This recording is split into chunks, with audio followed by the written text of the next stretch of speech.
Ya, shalom saudara-saudara. Hari ini kita berselancar dalam kebenaran dalam seri kitab Wahyu yang sekarang telah sampai Wahyu pasal 19 ayat 1 sampai dengan 5 dengan judul Nyanyian atas Jatuhnya Babel. Saya bacakan firman Tuhan ya. Kemudian daripada itu aku mendengar seperti suara yang nyaring dari himpunan besar orang banyak di sorga. Katanya, haleluya, keselamatan dan kemuliaan dan kekuasaan adalah pada Allah kita, sebab benar dan adil segala penghakimannya, karena ialah yang telah menghakimi pelacur besar itu, yang merusakkan bumi dengan percabulannya, dan ialah yang telah membalaskan darah hamba-hambanya atas pelacur itu. Dan untuk kedua kalinya mereka berkata, haleluya, ya asapnya naik sampai selama-lamanya. Dan ke-24 tua-tua dan keempat makhluk itu tersungkur dan menyembah Allah yang duduk di atas takhta itu, dan mereka berkata, amin, haleluya. Maka kedengaranlah suatu suara dari takhta itu, pujilah Allah kita, hai kamu semua hambanya, kamu yang takut akan Dia, baik kecil maupun besar. Nah, saudara-saudara, dari Wahyu pasal 19 ini, ayat 1-5, yang diberi judul atau perikop nyanyian atas jatuhnya Babel, peristiwa-peristiwa yang dituliskan dalam pasal 19 ini adalah bagian atau sisipan ya dari perikop-perikop sebelumnya atau pasal-pasal sebelumnya. Sebagaimana juga dengan Wahyu beberapa pasal sebelumnya ya saudara, contohnya adalah Wahyu pasal 7 ayat 1-17, pasal 8 ayat 2-6 dan seterusnya. Ya saudara, terjadinya kehancuran total dari Babel adalah seruan seperti ini. Bersukacitalah atas Dia, hai sorga, dan kamu, hai orang-orang kudus, rasul-rasul dan nabi-nabi, karena Allah telah menjatuhkan hukuman atas Babel karena kamu. Inilah sekarang sukacita yang disuruhkan itu. Saudara, di dalam ayat yang pertama dijelaskan, kemudian daripada itu aku mendengar seperti suara yang nyaring dari himpunan besar orang banyak di sorga. Katanya, haleluya, keselamatan dan kemuliaan dan kekuasaan adalah pada Allah kita. Kata kemudian daripada itu, saudara, dalam ayat 1 ini, di dalam pasal 19 ayat 1 ini, menunjukkan waktu dari peristiwa ini, ya, yaitu pasal 17 dan 18, ya, pasal sebelumnya. Dikatakan setelah kehancuran Babylon atau Babel politik dan Babel ekonomi, pada akhir dari pasal 7 tahun masa aniaya yang terakhir ini dikatakan ada dua peristiwa besar yang dituliskan dalam pasal 19 ini, yaitu yang pertama pernikahan anak domba dan kedatangan Kristus yang kedua. Nah saudara, kedua peristiwa inilah yang dinantikan oleh anak-anak Tuhan atau para martir atau orang-orang yang menantikan kedatangan Tuhan, orang-orang percaya. Karena yang ditunggu-tunggu telah tiba. Karena itu ada seruan haleluya, ya saudara. Nah saudara, kata haleluya pertama dalam perikop ini dikatakan menyatakan kebesaran Allah untuk menghukum pada satu pihak dan menyelamatkan pada pihak yang lain.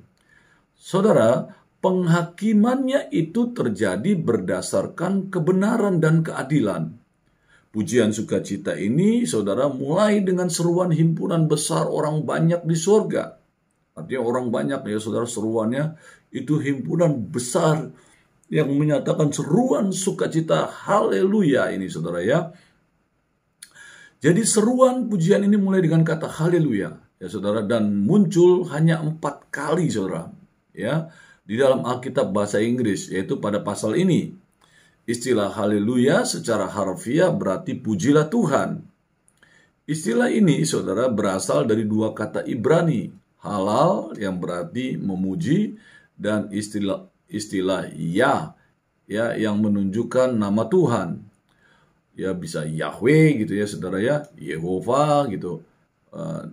Kata Yahnya ini, saudara ya, yang menunjukkan pada nama Tuhan. Walaupun istilah haleluya hanya muncul di sini, di dalam seluruh Alkitab bahasa Inggris, saudara ya, tetapi dalam bentuk yang sudah diterjemahkan. Dikatakan muncul berulang-ulang kali kata haleluya ini, saudara. Ya, istilah ini, saudara, muncul sebagai ungkapan pertama ya di dalam kitab Mazmur ya, Mazmur 106, Mazmur 111 sampai 113, Mazmur 117, terus Mazmur 135 dan seterusnya, saudara. Di dalam seri Mazmur 113 sampai 118 disebut sebagai Halel, yang artinya mazmur pujian kepada Allah dan merupakan pendidikan dasar bagi anak-anak Yahudi. Jadi di pasal ini bentuk asli Ibraninya dipertahankan ya setelah ditransliterasi ke bahasa Yunani, saudara.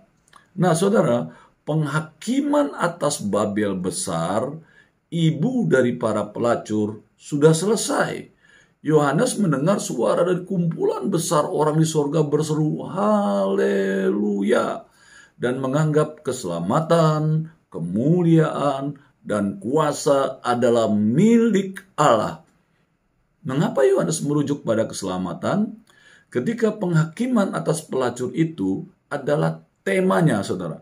Mungkin karena umat Allah yang telah diselamatkan dari si penyihir yang jahat itu, monster yang menyiksa mereka dengan tanpa belas kasihan.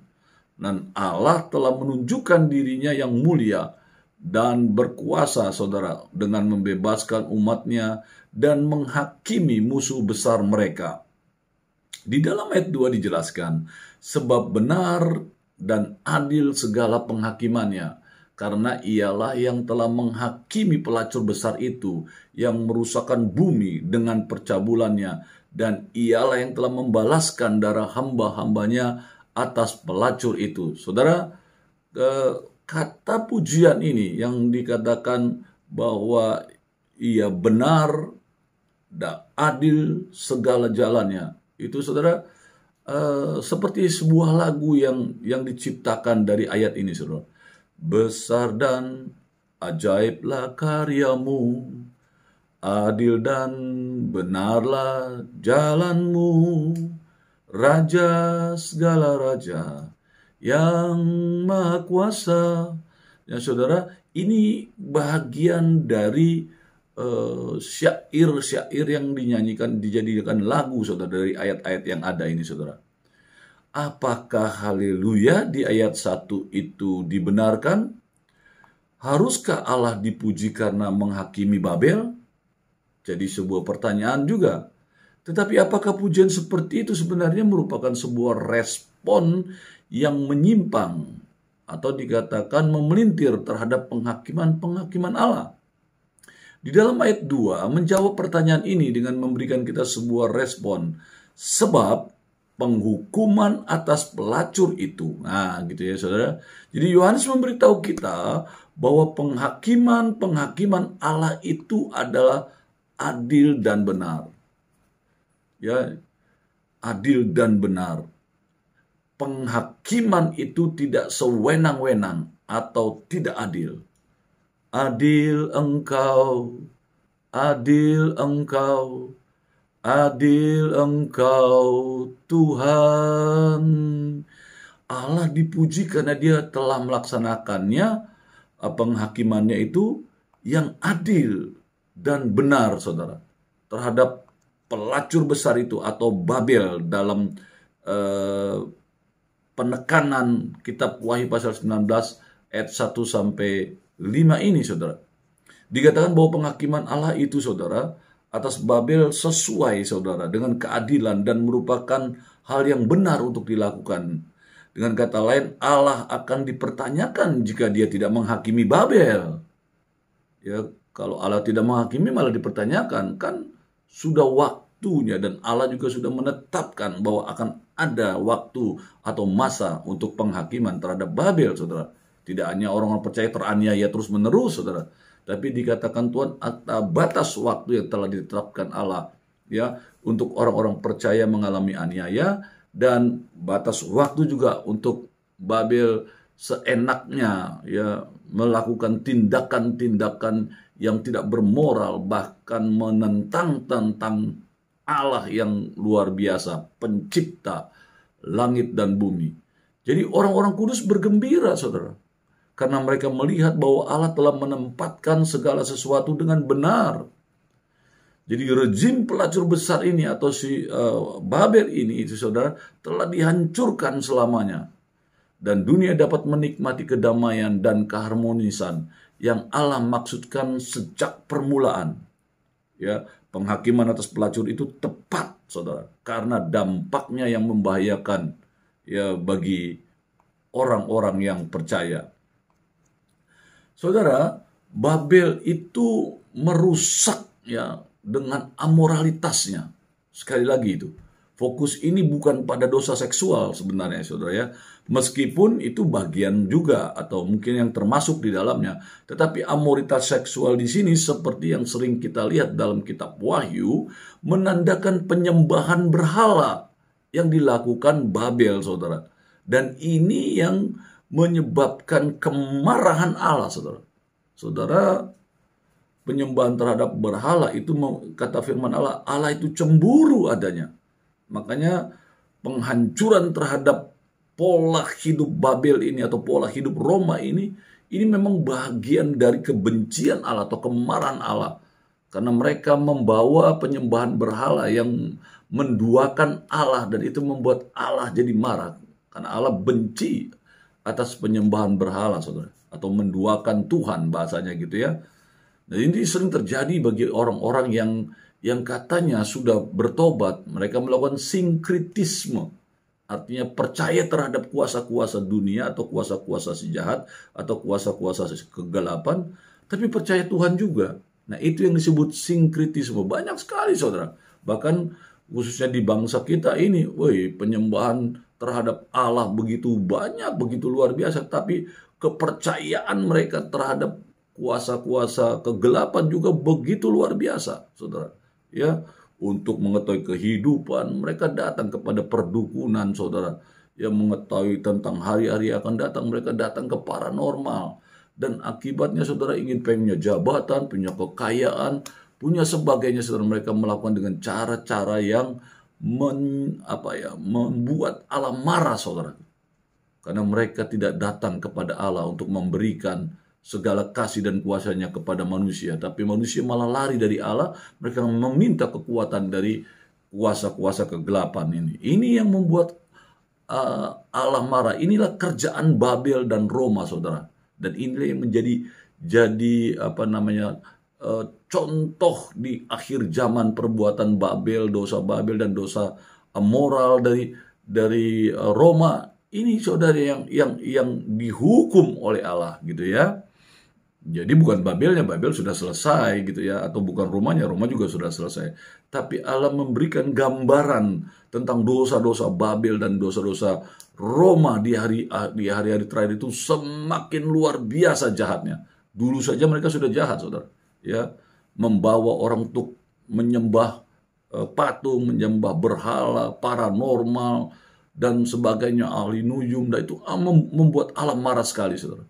Nah, dosa-dosa itu, saudara, yang dilakukan Babel dan Roma itu sekarang ini, saudara, begitu banyak dilakukan. Padahal, saudara, kalau kita mau pakai ilmu logika, ya, dengan kognitif yang tajam, dengan pendidikan yang cukup, saudara, dengan logika-logika kehidupan, seharusnya kita nggak perlu lagi percaya sama yang demikian. Tapi bagaimana, saudara? Ada ambisi-ambisi manusia yang harus tersalurkan. Caranya bagaimana? Ya, untuk mereka kaya, untuk mereka bisa mendapatkan sesuatu, apa yang mereka inginkan, semuanya, ya, mereka pakai cara-cara yang jahat, yaitu melalui penyembahan berhala, perdukunan, sinkretisme yang dijalankan.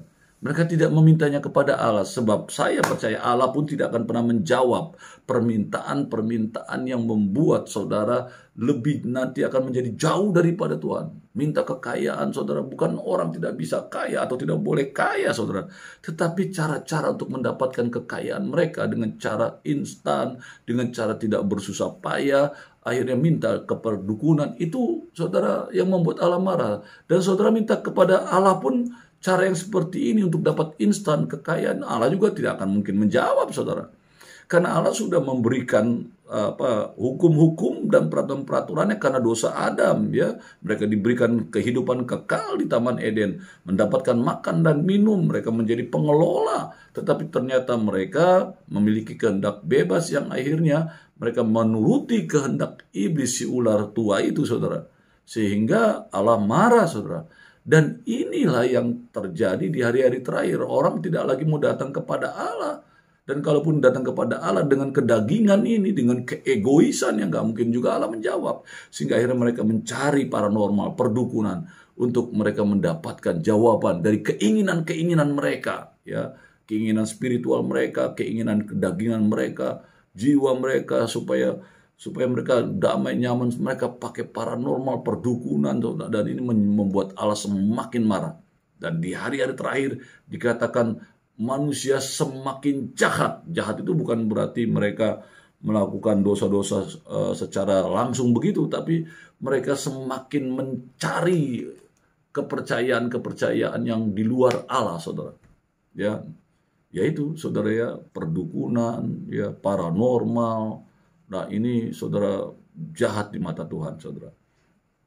Nah, Allah telah membalaskan darah mereka ini, saudara.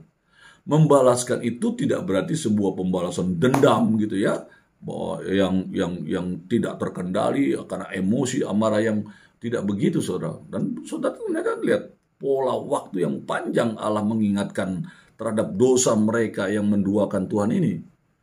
Ya, hidup seenaknya dengan kedagingan, berpesta pora, kawin mengawinkan, LGBT dan sebagainya.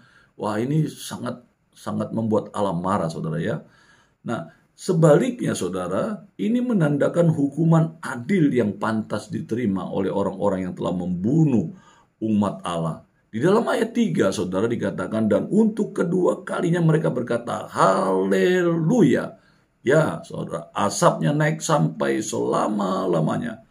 Kontras, saudara, respon dunia dan orang-orang percaya, ya. Karena sekali lagi orang-orang percaya menyuarakan haleluya dengan keras. Pujian mereka datang saat mereka melihat asap Babel naik selamanya. Mereka penuh dengan pujian ketika melihat keadilan dan kebenaran dari penghakiman Allah atas musuh besar mereka. Penghakiman itu adalah permanen, saudara. Tetap. Dan tidak dapat diubah karena asap Babel naik selamanya. Ya, Babel tidak akan pernah bangkit lagi. Pemerintahannya the end, berakhir, saudara. Nah, di dalam ayat 4 dikatakan, dan ke-24 tua-tua dan keempat makhluk itu tersungkur dan menyembah Allah yang duduk di atas takhta itu. Dan mereka berkata, amin, haleluya.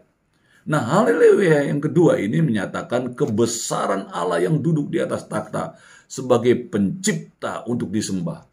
Di dalam Wahyu 19 ayat 4 ini saudara dinyatakan haleluya dari 24 tua-tua dan 4 makhluk di surga ini ya saudara. Dikatakan begini, dan ke-24 tua-tua dan keempat makhluk itu tersungkur dan menyembah Allah yang duduk di atas takhta itu, dan mereka berkata amin, haleluya. Ya saudara. Dan ini saudara yang dilakukan oleh para tua-tua saudara ya. Peranan dari ke-24 tua-tua itu telah tertulis saudara ya pada Wahyu pasal 4 ayat 4 ayat 9 sampai 11, pasal 5 dan seterusnya. Jadi penyembahan tidak dibatasi pada umat manusia.